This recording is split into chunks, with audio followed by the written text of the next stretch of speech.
pessoal, hoje nós vamos falar da parte 2 do nosso vídeo sobre a expansão marítima. Hoje a gente vai falar sobre o caso da Espanha, né? A gente falou sobre Portugal no vídeo anterior, que tá aqui pra vocês, e agora a gente vai falar sobre a Espanha. Mas antes eu queria pedir pra você se inscrever aqui e ativa o sininho pra você receber de primeira mão tudo que for lançado aqui no canal. Se der pra curtir o vídeo, curte aí pra gente pra dar aquela moral, comenta aqui embaixo o que você acha que pode ser acrescentado, beleza? Vamos lá! Bom galera, a gente não pode deixar de falar da Espanha, da Ibéria em geral, contando com Portugal, sem pensar em como esses estados se centralizaram e como isso foi determinante para que eles pudessem ir além-mar.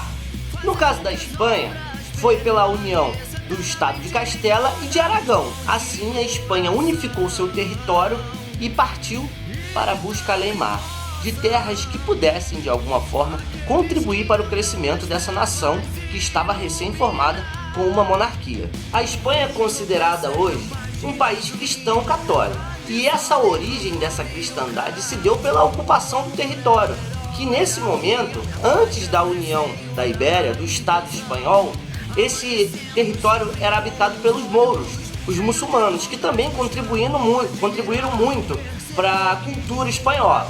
Então tudo aquilo que foi trazido para a América já tinha sofrido uma influência dos muçulmanos, né, que os espanhóis libertaram seu território dos muçulmanos.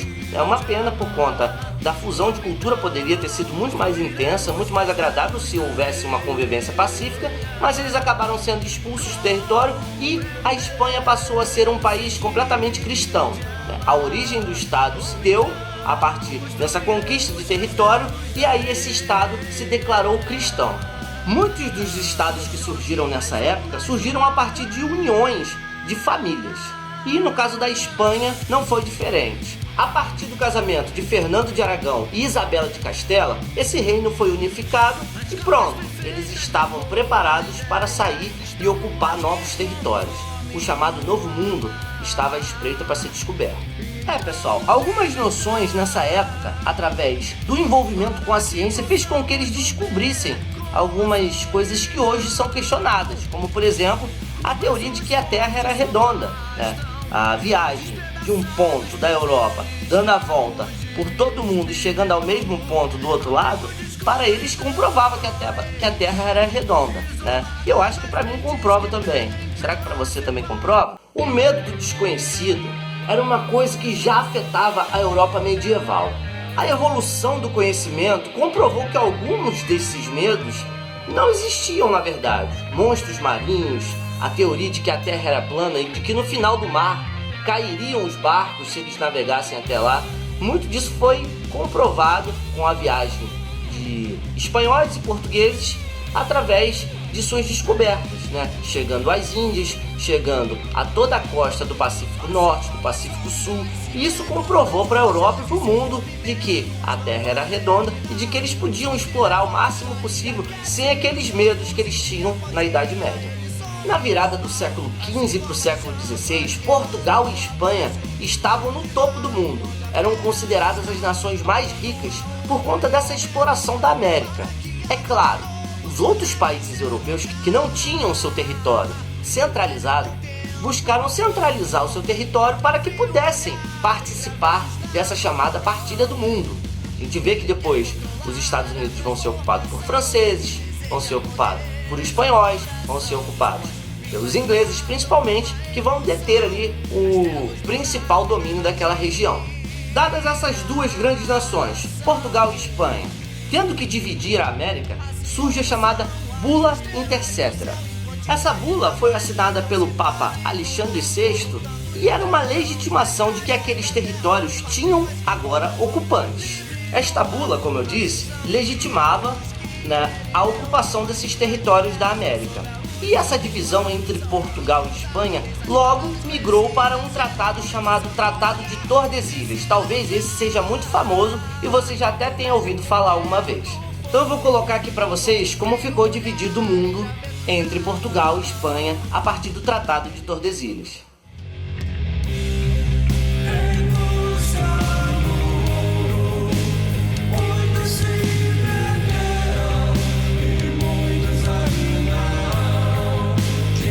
Bom, Agora vocês já sabem como o mundo ficou dividido, como Portugal e Espanha se tornaram as grandes potências da modernidade, e agora a gente vai ver algumas características dessa exploração desses dois países aqui na América. Essa conquista do novo mundo motivou um novo sistema que lá na frente a gente vai ver dando origem ao capitalismo.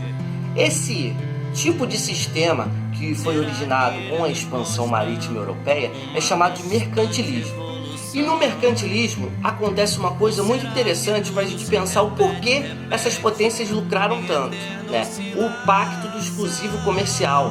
A metrópole detinha todo o monopólio de tudo que era explorado na colônia. Por isso, era muito lucrativo você fazer um investimento nessa colônia, já que você precisaria somente investir em ciência e em alguns navegantes aventureiros que queriam dominar essa região. A ideia de complementaridade também faz parte desse processo. Por quê? Ter uma outra região que pode prover alguma coisa é complementar a estrutura da metrópole. Tudo aquilo que não for produzido na metrópole, você pode produzir na colônia, que é muito mais rica em recursos naturais, tem muito mais calor do que principalmente os países do norte e é muito produtiva. E agora chegando num ponto crucial, que é a questão da relação com o escravismo. A escravidão sustentou, principalmente Portugal, Espanha, Inglaterra. Na verdade, não existe um principalmente. A gente fala de exploração, a gente fala de escravismo, a gente fala de exploração do negro africano que foi trazido para o Brasil, foi trazido para a Argentina, para os Estados Unidos, para diversas regiões do mundo e acabaram fazendo parte da cultura que hoje nós pertencemos. Uma mistura de europeus com indígenas e negros, que deram origem a diversas outras ramificações desses grupos étnicos que hoje integram essa região. E me apoiando em todo esse movimento que está acontecendo na atualidade, agora em 2020, por conta das agressões feitas por um policial a um cidadão negro norte-americano, todo esse envolvimento, hoje eu queria deixar para vocês uma criação de uma banda que eu tenho e que integro com o amigo Vinícius. É uma música que nós fizemos em homenagem ao Besouro. Mas eu acho muito interessante a gente destacar essa música e a gente dar uma reparada na letra dela, o quão é importante o envolvimento da identidade do negro com a sua própria cultura. Essa música fala sobre a lenda do Besouro e eu vou deixar aqui pra vocês. Mas antes, queria me despedir aqui de vocês, dizer, se você gostou do vídeo, espera até o final aí, que você vai ter uma música bem legal pra ouvir, valeu? Um abração, curte a página, deixe seu comentário, até mais!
esqueçam que as armas podem nos intimidar.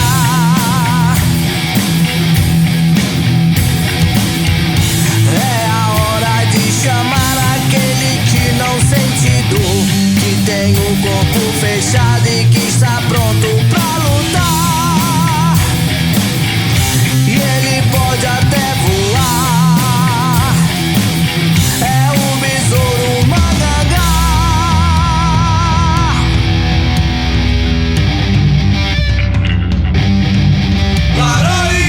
Desce o fogo e me deixa transcender. Me carrega pelos ventos lá do céu. Grande grito para as forças liderar. Me abraça e me cubra com teu véu. Me conceda pelas batas proteção. Em ti, manhinha, deposito a minha fé. Me guia entre a morte e a destruição. Minha coragem é do tamanho do paiolo do maré.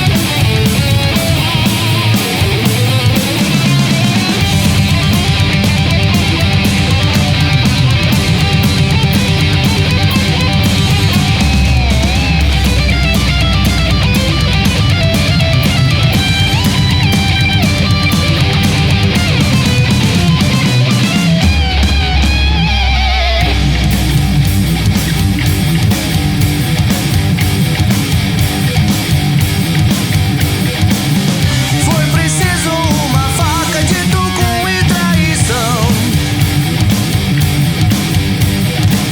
Só assim eles conseguiram o besouro derrubar.